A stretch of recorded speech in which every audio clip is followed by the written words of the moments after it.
ಎಲ್ರಿಗೂ ನಮಸ್ಕಾರ. Welcome back to my channel. ಇವತ್ತು ನಾನು ಚಪಾತಿ ಜೊತೆ ಸರಿ ಹೊಂದುವಂತಹ ತೊಗರಿ ಕಾಳಿನ ಸಾಗು ಮಾಡೋದು ಹೇಗೆ ಅನ್ನೋದನ್ನು ತೋರಿಸ್ತಾ ಇದ್ದೀನಿ. ವಿಡಿಯೋನ ಎಲ್ಲೂ ಕೂಡ ಸ್ಕಿಪ್ ಮಾಡದೆ ಪೂರ್ತಿಯಾಗಿ ನೋಡಿ. ಮೊದಲಿಗೆ ಮಸಾಲೆನ ರೆಡಿ ಮಾಡ್ಕೊಳ್ತಾ ಇದ್ದೀನಿ. ಒಂದು ಮಿಕ್ಸಿ ಜಾರ್ಗೆ ಒಂದು ಅರ್ಧ ಹೋಳಾಗುವಷ್ಟು ತೆಂಗಿನಕಾಯಿನ ಸೇರಿಸ್ಕೊಂಡಿದ್ದೀನಿ. ಒಂದು 3 ಸ್ಪೂನ್ ಆಗುವಷ್ಟು ಕಡಲೆನ ಸೇರಿಸ್ಕೊಂಡಿದ್ದೀನಿ. ಒಂದು 4 ಲವಂಗ, ಅರ್ಧ ಇಂಚಷ್ಟು ಚಕ್ಕೆ, ಅರ್ಧ ಸ್ಪೂನ್ ಆಗೋಷ್ಟು ಮೆಣಸು, 1 ಸ್ಪೂನ್ ಆಗೋಷ್ಟು ಕೊತ್ತಂಬರಿ ಬೀಜ, ಅರ್ಧ ಸ್ಪೂನ್ ಆಗೋಷ್ಟು ಜೀರಿಗೆನ ಸೇರಿಸ್ಕೊಂಡು ನಂತರ ಒಂದು ಹಸಿ ಈರುಳ್ಳಿ, ಒಂದು ಟೊಮೆಟೊನ ಸೇರಿಸ್ಕೊಳ್ತಾ ಇದ್ದೀನಿ. ಅದೆಲ್ಲದನ್ನು ಸೇರಿಸ್ಕೊಂಡಿದ್ದಾದಮೇಲೆ ನೀರನ್ನು ಸೇರಿಸ್ಕೊಂಡು ಇದನ್ನು ಮಿಕ್ಸಿ ಮಾಡ್ಕೋಬೇಕು. ಚೆನ್ನಾಗಿ ನುಣ್ಣಗೆ ರುಬ್ಕೋಬೇಕು. ಇದನ್ನು ತರಿಯಾಗಿರಬಾರ್ದು. ನೋಡಿ, ಈ ರೀತಿ ನುಣ್ಣಗೆ ರುಬ್ಕೋಬೇಕು. ಮಸಾಲ ರೆಡಿ ಆಯಿತು. ಮಸಾಲ ರೆಡಿ ಮಾಡ್ಕೊಂಬಿಟ್ರೆ ಸಾಗು ಮಾಡ್ಕೊಳ್ಳೋದು ಒಂದು 5ರಿಂದ 10 ನಿಮಿಷದ ಕೆಲಸ ಅಷ್ಟೇ. ಮೊದಲಿಗೆ ಒಂದು ಕುಕ್ಕರ್ನ ಬಿಸಿ ಮಾಡಿಕೊಂಡು ಕುಕ್ಕರ್ ಬಿಸಿ ಆಗಿದ್ದಾದಮೇಲೆ ಒಂದು 4ರಿಂದ 5 ಸ್ಪೂನ್ ಆಗೋಷ್ಟು ಎಣ್ಣೆನ ಹಾಕ್ಕೊಂಡಿದ್ದೀನಿ. ಎಣ್ಣೆ ಬಿಸಿ ಆಗಿದ್ದಾದಮೇಲೆ 1 ಸ್ಪೂನ್ ಆಗೋಷ್ಟು ಜೀರಿಗೆ, 1 ಸ್ಪೂನ್ ಆಗೋಷ್ಟು ಸಾಸಿವೆ ಮತ್ತು ಕ್ರಷ್ ಮಾಡಿರುವಂತಹ ಬೆಳ್ಳುಳ್ಳಿನ ಸೇರಿಸ್ಕೊಂಡು ಚೆನ್ನಾಗಿ ಫ್ರೈ ಮಾಡ್ಕೋಬೇಕು. ನಂತರ ಒಂದೆರಡು ಹಸಿರು ಮೆಣಸಿನ್ಕಾಯಿನ ಕಟ್ ಮಾಡಿ ಹಾಕ್ಕೊಂಡಿದ್ದೀನಿ.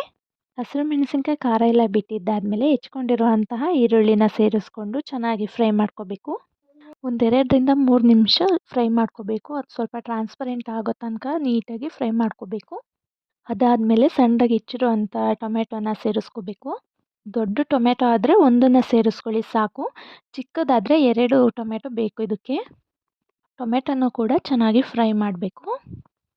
ಟೊಮೆಟೊ ಸ್ವಲ್ಪ ಮೆತ್ತಗಾಗಿದ್ದಾದಮೇಲೆ ಅದಕ್ಕೆ ಚಿಟಿಕೆಯಷ್ಟು ಅರಿಶಿಣ, ರುಚಿಗೆ ತಕ್ಕಷ್ಟು ಉಪ್ಪನ್ನು ಸೇರಿಸ್ಕೊಂಡು ಚೆನ್ನಾಗಿ ಮಿಕ್ಸ್ ಮಾಡಿ ಮತ್ತು ಅದನ್ನು ನೀಟಾಗಿ ಫ್ರೈ ಮಾಡ್ಕೋಬೇಕು. ಅದೆಲ್ಲ ಚೆನ್ನಾಗಿ ಫ್ರೈ ಆಗ್ತಿರ್ಬೇಕಾದ್ರೆ 1 ಸ್ಪೂನ್ ಆಗೋಷ್ಟು ಅಚ್ಚ ಖಾರದ ಪುಡಿನ ಸೇರಿಸ್ಕೊಳ್ತಾ ಇದ್ದೀನಿ. ಖಾರದ ಪುಡಿನ ಈಗ ನೀಟಾಗಿ ಮಿಕ್ಸ್ ಮಾಡ್ಕೊಳ್ತಾ ಇದ್ದೀನಿ. ಚೆನ್ನಾಗಿ ಮಿಕ್ಸ್ ಮಾಡ್ಕೊಂಡಿದ್ದಾದಮೇಲೆ ನಾನು ಒಂದು ಆಲೂಗಡ್ಡೆನ ಸಿಪ್ಪೆ ತೆಗೆದು ಕಟ್ ಮಾಡಿ ಇಟ್ಕೊಂಡಿದ್ದೀನಿ. ದಪ್ಪ ಸೈಜಲ್ಲೇ ಕಟ್ ಮಾಡಿದ್ದೀನಿ. ಈಗ ಅದನ್ನು ಕೂಡ ಸೇರಿಸ್ಕೊಂಡು ಮತ್ತೆ ಚೆನ್ನಾಗಿ ಮಿಕ್ಸ್ ಮಾಡ್ಕೊಳ್ತಾ ಇದ್ದೀನಿ. ನಿಮಗೆ ಆಲೂಗಡ್ಡೆ ಇನ್ನೂ ಜಾಸ್ತಿ ಕ್ವಾಂಟಿಟಿಲಿ ಸೇರಿಸ್ಕೋಬೇಕು ಅಂತ ಅನಿಸಿದ್ರೆ ಇನ್ನೂ ಒಂದನ್ನು ಕಟ್ ಮಾಡಿ ಸೇರಿಸ್ಕೋಬೋದು.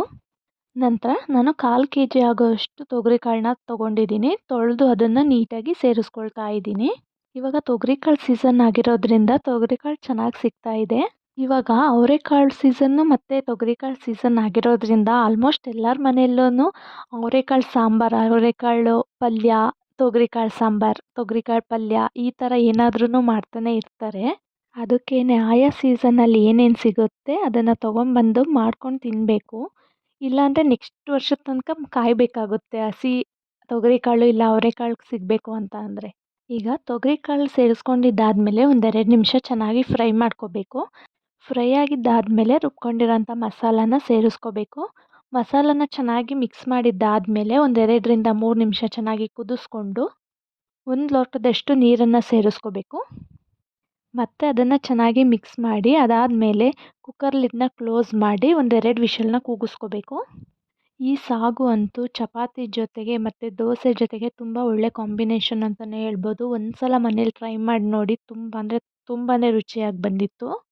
2 ವಿಷಲ್ ಆಗಿದ್ದಾದಮೇಲೆ ಕುಕ್ಕರ್ ತಣ್ಣಗಾಗಿದ್ಮೇಲೆ ತೆಗಿತಾ ಇದ್ದೀನಿ. ನೋಡಿ ಎಷ್ಟು ಚೆನ್ನಾಗಿ ಆಗಿದೆ ಅಂತ. ಒಂದು ಸಲ ನೀವು ಕೂಡ ಇದನ್ನು ಮನೇಲಿ ಟ್ರೈ ಮಾಡಿ. ಇಲ್ಲಿಗೆ ಈ ವಿಡಿಯೋನ ಎಂಡ್ ಮಾಡ್ತಾ ಇದ್ದೀನಿ. ಮುಂದಿನ ವಿಡಿಯೋಲಿ ಸಿಗ್ತೀನಿ.